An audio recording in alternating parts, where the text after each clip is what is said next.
Tikrai Vilniaus mieste turėsime gerą, puikią kalėdinę nuotaiką. Po ilgo laikotarpio vėl grįžta atgal dvi kalėdų eglės. Viena Vilniaus miesto eglė štai čia priešais rotušę, nacionalinė Lietuvos eglė katedros aikštėje, kalėdinis traukinukas, kuris tampa kaip ir nauja tradicija. Turėsime ledo čiuožyklą priešais rotušę, turėsime daug renginių. Tikrai puikus metas įsigyti ypatingas dovanėles, ypatingai nedidelės, kėpinukus, suveniriukus. Tai tikrai vilniečių pamėgtas renginys. Atsiras šiais metais pirmą kartą nameliai, kuriuose bus maistas. Šį kartą Vilniuje šalia prekybos vietų centre stovės ir tikra originali jurta.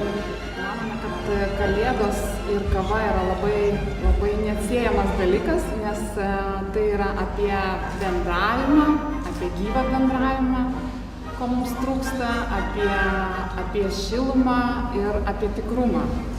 Visus vilniečius ir svečius norėsime pakviesti į Dijonę Ledainę esančią Pilies gatvėje 16, kur beje, ačiū savivaldybei, kad bus į stotelę, ten sustos ir kalėdinis traukinukas, dėl to visi galės ateiti ir paskanauti mūsų Dijonę ledais.